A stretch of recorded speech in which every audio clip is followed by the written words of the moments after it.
When calculating ampacity derating in a conduit run, you must apply both the temperature correction factor and the conduit fill derating factor if both conditions exist. It's a common misconception that you can simply choose the larger of the two derating factors, but this isn't correct. The National Electrical Code, or NEC, requires that both factors be applied sequentially to determine the final allowable ampacity of the conductors. Firstly, understand the basis of each derating factor. Temperature correction factors are applied when conductors are installed in environments with ambient temperatures exceeding 30 degrees Celsius or 86 degrees Fahrenheit. These factors reduce the ampacity of the conductor because higher temperatures increase the resistance of the conductor, which in turn generates more heat.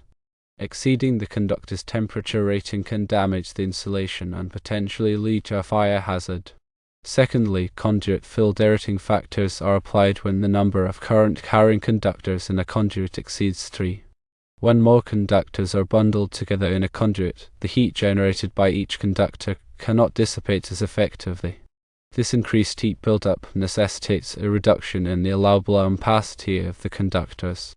The NEC provides tables such as Table 310.15. The 3a that specify the derating factors based on the number of current carrying conductors in the conduit. Now let's consider the scenario where both temperature correction and conduit fill derating apply. The NEC dictates that you must first apply the temperature correction factor to the conductor's ampacity rating and then apply the conduit fill derating factor to the result. The order of application does not matter, the result will be the same. Here's a step-by-step example to illustrate the process. Suppose you have a conductor with an initial ampacity of 100 amps. The conductor is installed in an environment with an ambient temperature of 50 degrees Celsius, requiring a temperature correction factor of 0.82. There are also 7 current-carrying conductors in the conduit, requiring a conduit fill derating factor of 0.70 according to NEC Table 310.15. The 3a Step 1 is to apply the temperature correction factor. Multiply the initial ampacity by the temperature correction factor, which is 100 amps multiplied by 0.82 equals 82 amps. Step 2 is to apply the conduit fill derating factor. Multiply the result from step 1, which is 82 amps, by the conduit fill derating factor of 0.70 equals 57.4 amps. Therefore, the final allowable ampacity of the conductor in this scenario is 57.4 amps. Failing to apply both derating factors can lead to overheating of the conductors, potentially causing insulation failure, equipment malfunction, and even fire hazards. It is essential to consult the NEC and relevant product listings to determine the appropriate temperature correction and conduit fill derating factors for your specific application. It is important to note that certain types of equipment, such as motors and air conditioners, may have specific requirements for conductor sizing and overcurrent protection. These requirements may necessitate additional derating or adjustments to the calculated ampacity. Always refer to the equipment's nameplate and manufacturer's instructions for specific guidance.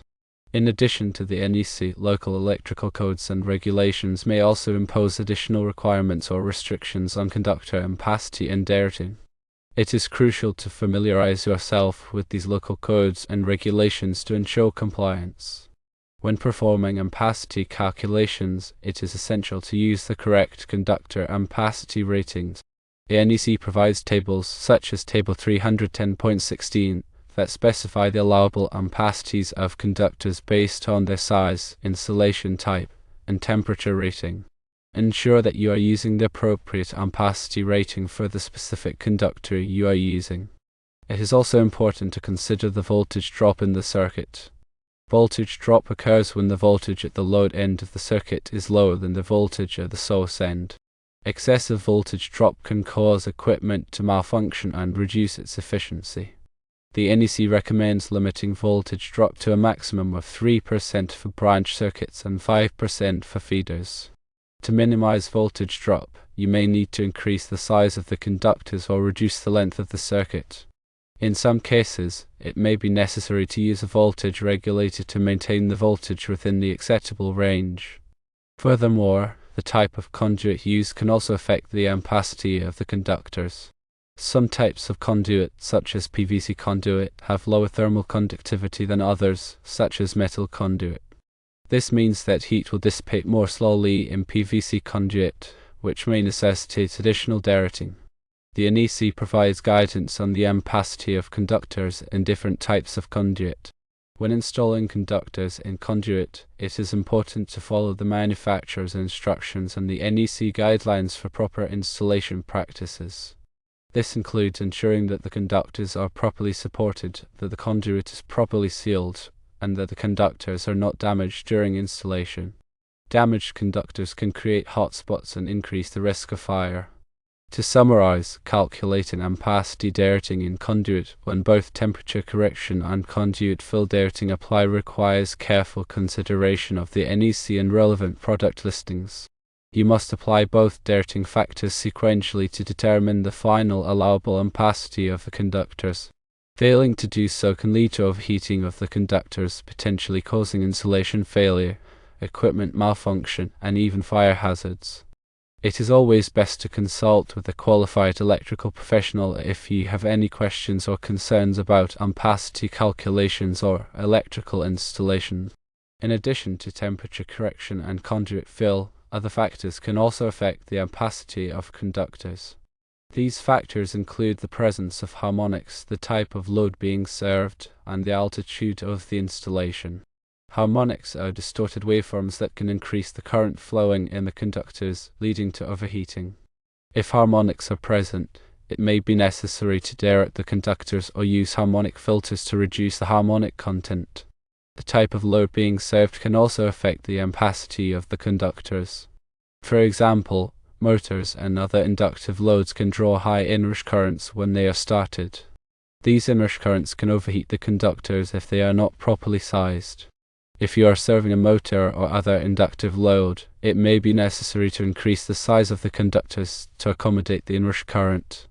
The altitude of the installation can also affect the ampacity of the conductors. At higher altitudes, the air is thinner, which reduces the cooling effect of the air. This can lead to overheating of the conductors. If you are installing conductors at high altitudes, it may be necessary to derate the conductors or provide additional cooling. When performing ampacity calculations, it is important to consider all of these factors to ensure that the conductors are properly sized and protected. It is always best to consult with a qualified electrical professional if you have any questions or concerns. Remember that the NEC is a minimum standard, and it may be necessary to exceed the NEC requirements in certain situations.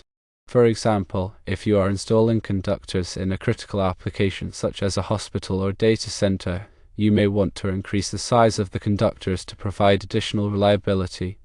It is also important to consider the future needs of the electrical system. If you anticipate that the load on the system will increase in the future, it may be wise to install larger conductors to accommodate the future load. Oversizing conductors can also reduce voltage drop and improve the efficiency of the electrical system. While it may seem more expensive to install larger conductors upfront, it can save money in the long run by reducing energy costs and preventing equipment failures. Finally, it is important to keep accurate records of all ampacity calculations and electrical installations. These records can be useful for troubleshooting problems and for planning future expansions or modifications to the electrical system. The record should include the size and type of conductors used, the ampacity of the conductors, the derating factors applied, and the date of installation. These records should be kept in a safe place and readily accessible to qualified electrical personnel.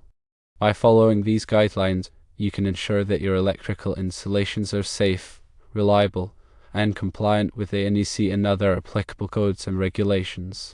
Always prioritize safety and consult with a qualified electrical professional if you have any questions or concerns.